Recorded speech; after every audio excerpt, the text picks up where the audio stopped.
that's very saddening to me that 30-some years later I'm still fighting for equality. I'm fighting for it now as a parent. I'm fighting for it now as a grandparent. And it's something that every generation just has to keep picking up, and we have to keep working together to keep going forward.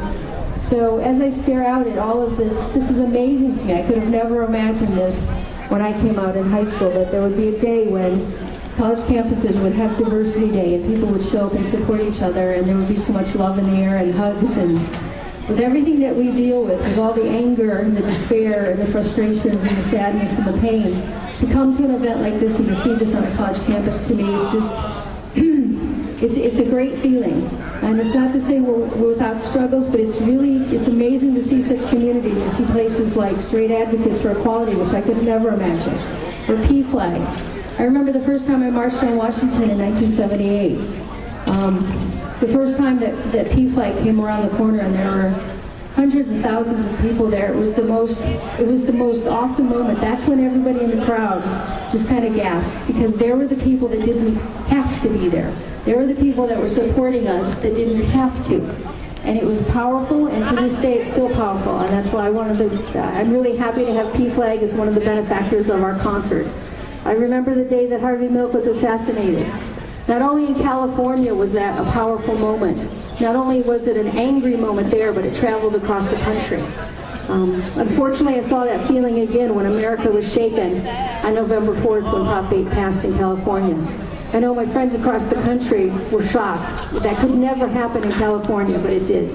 And I think it was a huge wake-up call for lots of people who had been sitting by the sidelines, thinking that those of us that had been doing all of the work for all of the years, we could just pull this off, and that California is the liberal state and it would just happen. But the reality is homophobia is alive and well. Heterosexism, as Jerry referred to earlier, is alive and well, and it has been for years and years. I remember Anita Bryant, and I remember watching the faces of people being devastated, just devastated by what was happening. And I have to share a story with you that happened at that time that was culturally pretty funny. At that time with Anita Bryant, many of you may not even know, but she was a sponsor for Florida orange juice. And so she was, big with the oranges and everything. So every drag queen for about 2 years would perform a song that she was also familiar with, that's singing, that was called I'm Sorry.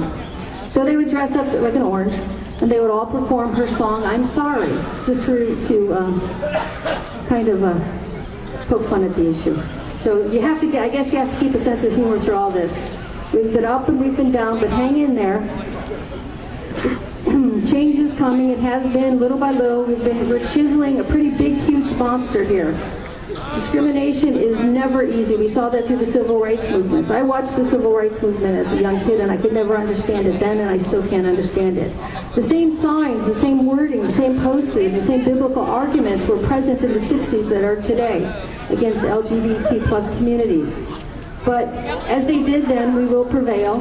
When that day will be, I can't tell you. I wish it was yesterday. But we all have to hang in there together. We have to help each other through the sadness, and we have to be there when it's happy. I loved celebrating in the Tower on May 15th when the Supreme Court gave us marriage. I marched when they took it away. So I guess the best message is to stay together.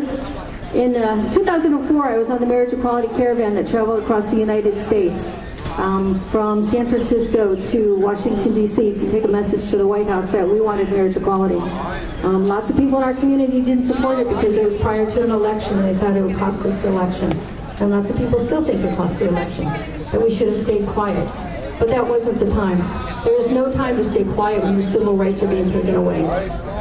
But one of the things that I learned on that bus, there were 45 activists from all over the world, very powerful, very passionate, very dedicated, long-term activists.